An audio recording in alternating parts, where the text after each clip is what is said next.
Selamat pagi Bapak Ibu, saudara-saudari dimanapun berada. Jumpa lagi dengan Pana Love Ministry ya. Kali ini saya ingin membahas, bolehkah seorang pendeta atau pengajar menjadi YouTuber ya, YouTube sebagai media pembelajaran.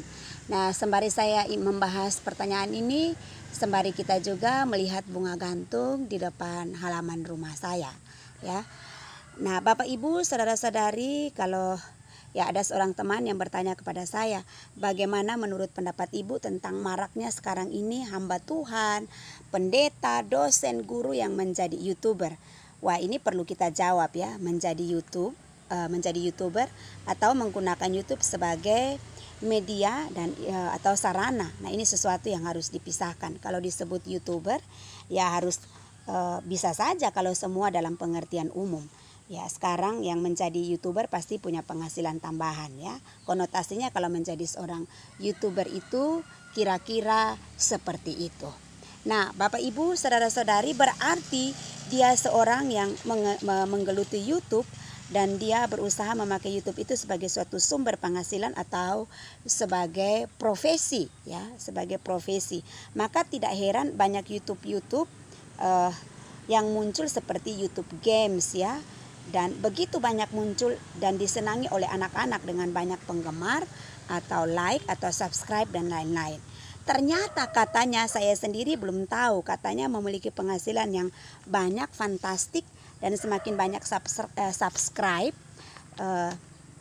banyak yang mengikuti, maka itu ada hitungan-hitungan profitnya.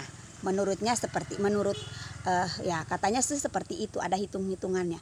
Tapi saya tidak sedang membicarakan tentang profit atau bisnis dalam YouTube ini. Namun saya ingin sampaikan sesuatu tentang pandangan positif ya, pandangan yang positif bahwa pada waktu masa COVID itu COVID-19 ya, kita dianjurkan bekerja atau belajar dari rumah. Bagi saya sebagai seorang dosen atau sebagai pengkhotbah atau pelayan Tuhan, apa yang harus saya lakukan? Yang menjadi inti bagi saya secara pribadi ya, bagaimana kita menyampaikan inti pengajaran di media sosial tanpa embel-embel untuk terkenal dan dikenal. Karena itu saya seringkali memakai media YouTube, Zoom, bahkan juga WA untuk menyampaikan pengajaran kepada para mahasiswa atau juga jemaat Tuhan, bahkan mendoakan orang melalui WA ya, menggunakan media itu untuk mendoakan atau melakukan pelayanan konseling melalui media WA. Nah, saya pikir itu adalah hal yang wajar dilakukan karena memang tidak bisa berjumpa secara langsung. Maka jika ditanya bagaimana pendapat saya kira itu sah-sah saja ya. Sah-sah saja kalau kita menggunakan media sosial, itu sah saja.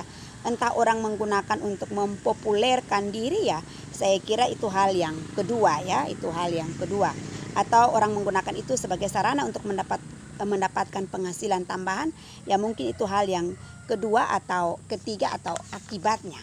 Nah, Bapak Ibu, saudara-saudari yang terkasih, bagi saya silahkan menggunakan media sosial selagi itu mencapai tujuan pembelajaran atau untuk kepentingan pelayanan, tidak ada yang salah di situ. Sama sekali tidak ya, saya kira seperti itu.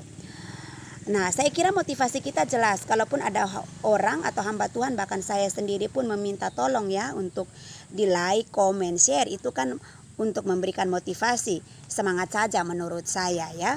Bukanlah hamba Tuhan yang hidupnya ya tergantung dari YouTube ya, tentu tidak ya bagi saya. Nah, kita hidup ini kan ya memberitakan firman, pelayanan ya, dari sana Tuhan juga punya cara untuk memberkati kita dengan berbagai cara tentunya. Dan saya menyaksikan dan mengalami itu ya. Mungkin banyak orang bertanya, bagaimana ya? Ya selalu ada cara Tuhan melalui pekerjaan, ya melalui pekerjaan yang kita kerjakan, melalui lembaga, juga bisa melalui keluarga, melalui pribadi, melalui yang dan lain-lain. Tuhan punya cara ya untuk memberkati kita. Nah, dengan demikian bahwa penggunaan YouTube di dalam mengajar itu juga bisa. Ya, dengan YouTube kita bisa rekam video, bisa tersimpan dalam jangka waktu yang lama dan bisa diputar kembali.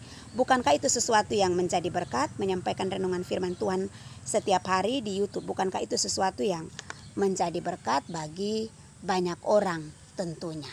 Nah, Bapak Ibu, saudara-saudari yang terkasih dalam Kristus, ya, menyampaikan firman Tuhan atau pengajaran melalui YouTube, ya, tentunya tidak menjadi masalah, ya. Seandainya zaman Yesus ada YouTube, ya pasti dipakai juga kan. Zaman para rasul, zaman bapak-bapak gereja dan lain-lain pasti dipakai juga YouTube itu. Tapi memang ini zaman digitalisasi, ya, di era digitalisasi, maka muncul, ya, atau kita pakai saja bahwa persekutuan kita dengan Tuhan tidak dibatasi oleh ruang, dibatasi oleh waktu, tidak dibatasi oleh tempat. Maka baik para mahasiswa, orang tua, dosen, pengajar, guru, para pendeta, hamba Tuhan, pakai saja media ini. Jangan malu-malu, ya, asal tidak malu-maluin, ya, untuk menggunakannya. Justru jika kita bisa memakainya, kita tidak ketinggalan zaman atau kita tidak gaptek. Jadi saya sejak mengajar jarak jauh, ya, saya belajar menggunakan media-media ini. Lalu kemudian saya kesempatan juga untuk menyampaikan pengajaran dari rumah. Kita bisa menyiapkan sesuatu, mengajar firman Tuhan, pelayanan doa melalui media ini, lalu kemudian juga kita bisa menjadi berkat bagi banyak orang.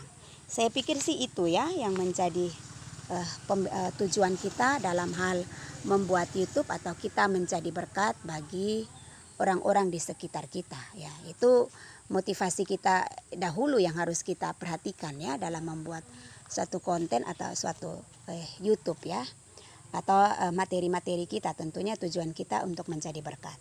Inilah yang dapat saya bagikan pagi ini sembari kita melihat-lihat bunga gantung, ya, sembari mencuci mata dengan bunga-bunga bunga gantung di pohon ini dengan menggunakan media YouTube. Sembari juga saya membahas bolehkah seorang pendeta menggunakan YouTube, ya. Demikianlah yang dapat saya uraikan. Jangan lupa like, comment, share, dan subscribe channel Panel of Ministry agar senantiasa mendapatkan update video terbaru dari saya. Tuhan kiranya memberkati kita. Sampai ketemu lagi dalam konten berikutnya.